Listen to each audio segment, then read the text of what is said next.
everyone. Welcome back to my channel, This Green's Life. My name is Sherry. Thank you to everyone that's been subscribing and also liking and sharing and commenting on my videos.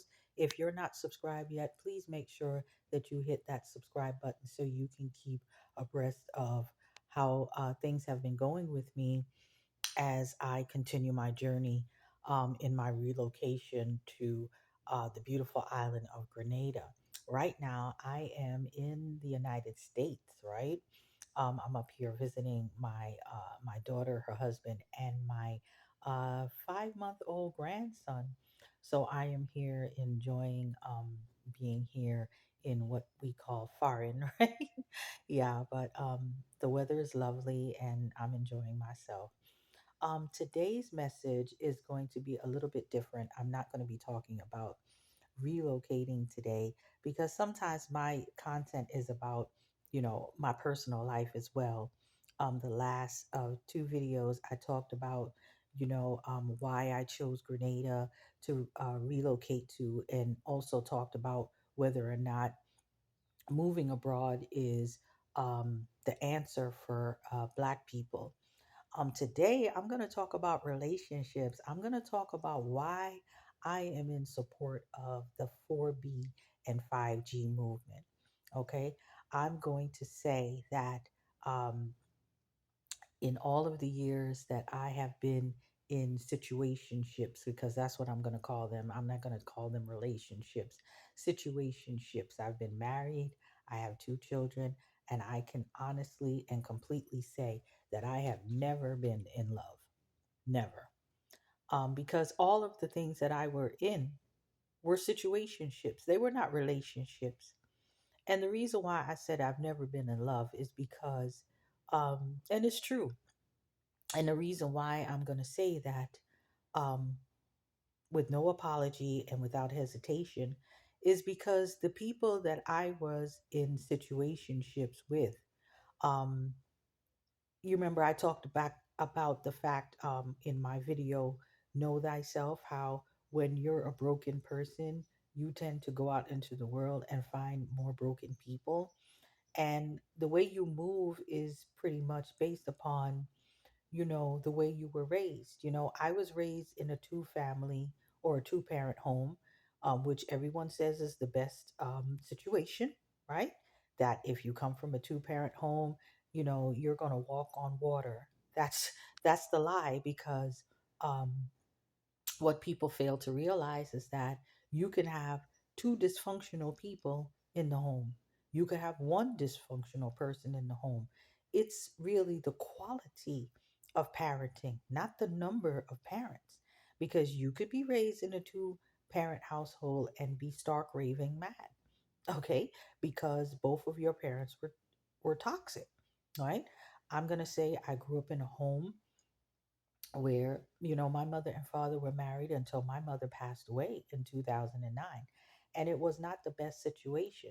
They met and married when they were very young. My mother was 21, my father was 25, and by the time they got married, their first child was on their way coming into the world. They really didn't, I'm pretty sure, did not really get a chance to really know each other, and they kind of, old school, old fashioned, let's go ahead and get married. And, they were married for all those years.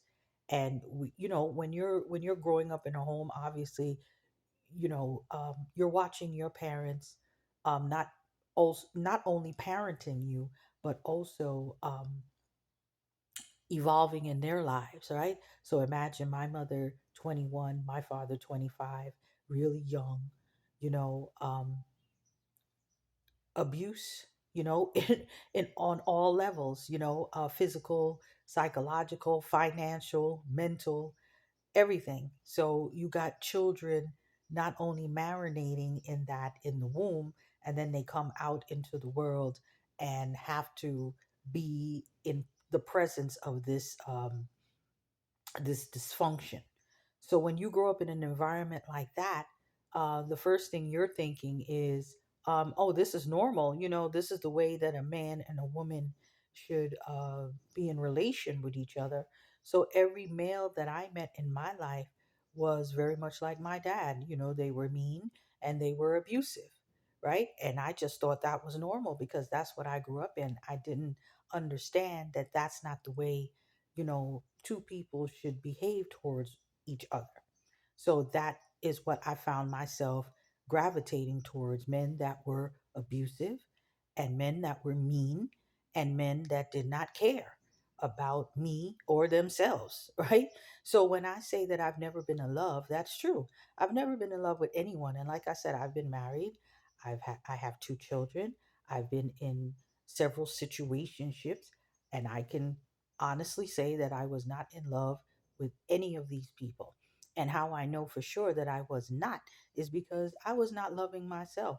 If I was loving myself, I would have never been in any kind of relationships with any of these people or situationships. That's what I call them because those were not relationships. Those were more, you were there. Um, and I find that a lot of times people get into situationships for two reasons. One of which is either they don't want to be alone, and the second one is for sex, right? Um, I'm just gonna keep it 100 because I know it's just me. Because I know that when you guys watch people on social media or watch people out in the world, it's always them. It's never you. Everyone's always perfect. I'm not perfect. I'd never come out here and try to make myself seem like I'm perfect. I've made a lot of mistakes in my life, and I don't even regret my mistakes because my mistakes have helped me to become the person that I am today. I did say in my Know Thyself video that I spent a good chunk of my life operating from my lower self. And it's through all of these situationships and all of these life lessons, rather, that I have grown to the person that I am today. I try my best not to be judgmental of other people. I try my best to understand that we're all here experiencing life in our own way and we have our own lessons to learn.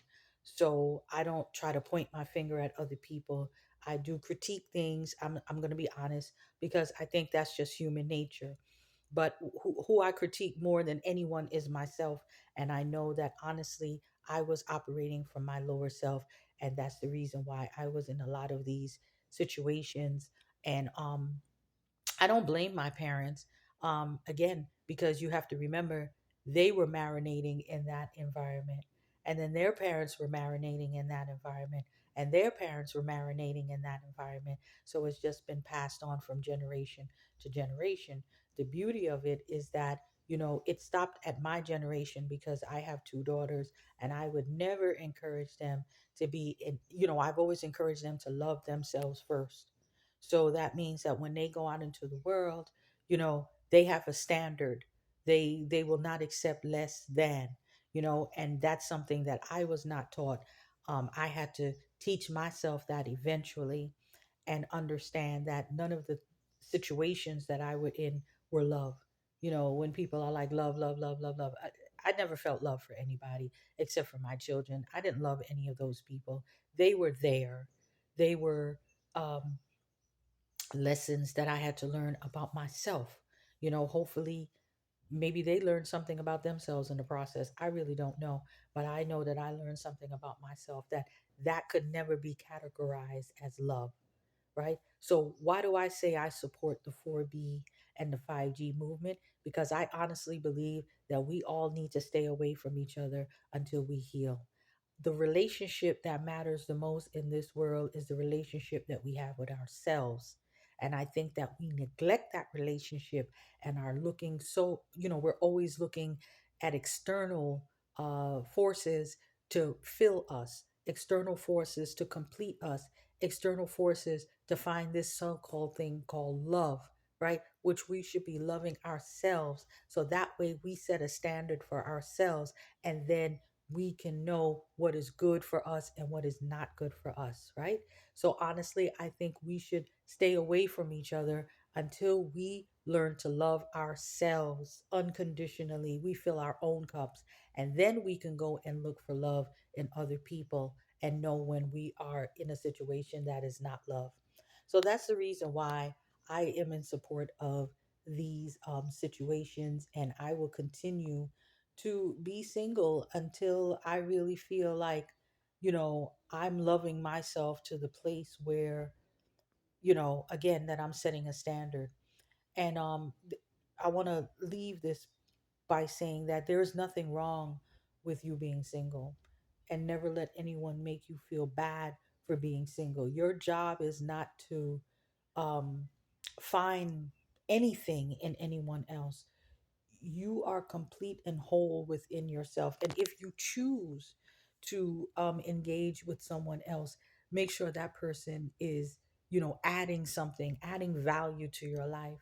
If you have to sit around and always have to wonder and cry and be in a situation that's no good, that's not love. Okay. And I think that we have been misled into this romanticized thing about love. Loving yourself first is the most important thing. All right. So I'll talk to you guys soon. And I promise to give you some vlogs on how it's been going here while I've been here in America. All right. Take care, guys.